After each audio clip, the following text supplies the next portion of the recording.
क्या आपने कभी सोचा है कि ये सब कैसे शुरू हुआ? आकाश, तारे, हमारा ग्रह और यहाँ तक कि आप भी।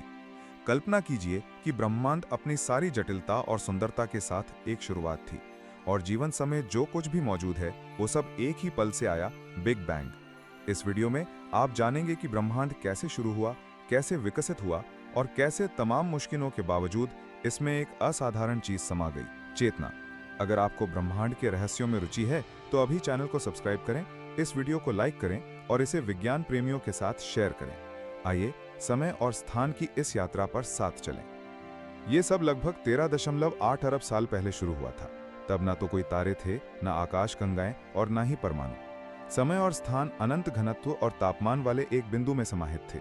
ये बिंदु, जिसे विलक्षणता कहा जाता है, एक ऐसी घटना में विस्फोटित हुआ जिसे हम बिग बैंग कहते हैं। लेकिन कई लोगों की सोच के विपरीत ये अंतरिक्ष में कोई विस्फोट नहीं था, ये स्वयं अंतरिक्ष था जो फैलने लगा। बिग बैंग के बाद के शुरुआती क्षणों में ब्रह्मांड शुद्ध ऊर्जा का एक उबलता हुआ सागर था। 1 सेकंड से भी कम समय में यह ब्रह्मांडीय मुद्रास्फीति नामक एक प्रक्रिया से गुजरा जो एक अकल्पनीय रूप से तेज विस्तार था। पलक झपकने तक ब्रह्मांड का आकार अरबों गुना बढ़ गया और इसके साथ ही मूलभूत कण उभरने लगे, क्वार्क, इलेक्ट्रॉन, न्यूट्रिनो। जैसे जैसे ब्रह्मांड ठंडा होता गया, ये कण आपस में जुड़ने लगे और पहले प्रोटॉन और न्यूट्रॉन का निर्माण हुआ। बिग बैंग के लगभग 3 मिनट बाद पहला परमाणु नाभिक उभरा, लेकिन इलेक्ट्रॉन को नाभिक से जुड़ने और पहले हाइड्रोजन और हीलियम परमाणु बनाने में अभी भी 3 लाख से ज्यादा साल लगे।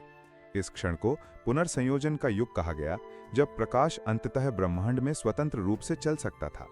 इस घटना से निकलने वाले विकिरण को आज भी ब्रह्मांडीय माइक्रोवेव पृष्ठभूमि के रूप में देखा जा सकता है। समय के साथ गुरुत्वाकर्षण ने आदिम गैस के इन बादलों पर कार्य करना शुरू कर दिया।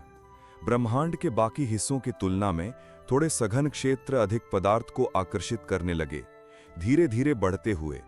धैर्यवान और निरंतर गुरुत्वाकर्षण ने इस अराजकता को अधिक संगठित संरचनाओं में ढाल दिया।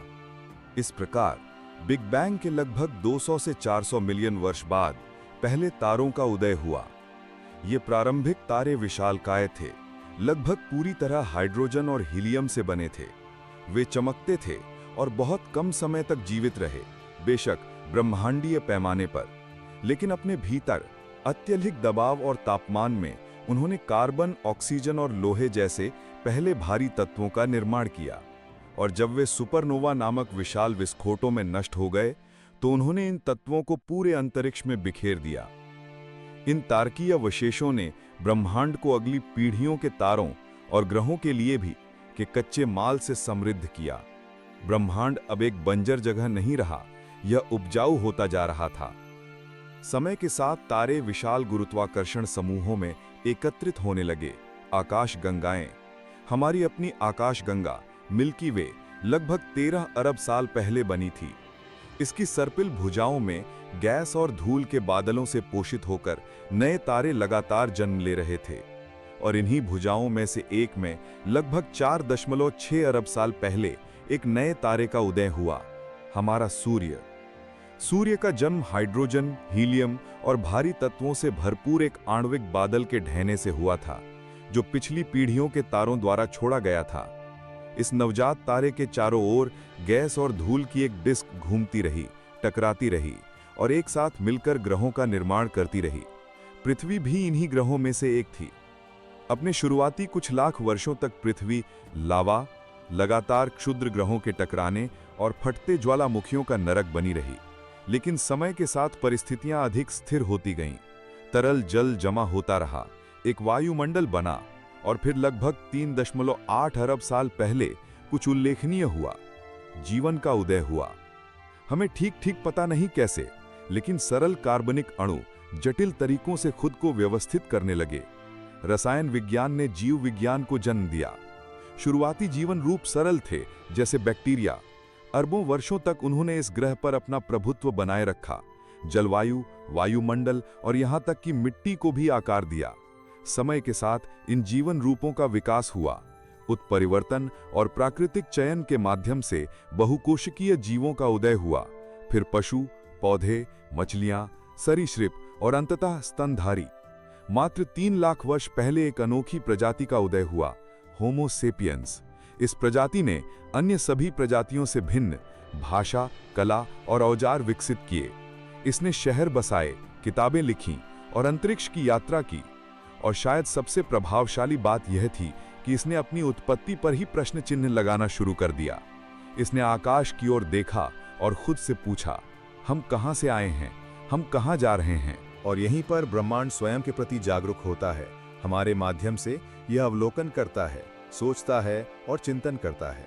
पदार्थ जो कभी केवल तारकीय गैस था, अब कविताएं लिखता है, संगीत रचता है, प्रेम करता है और तड़पता है। हमारे शरीर का प्रत्येक परमाणु कभी किसी तारे का हिस्सा था। हम वस्तुतः तारों की धूल हैं, लेकिन हम तारों की चेतना भी हैं।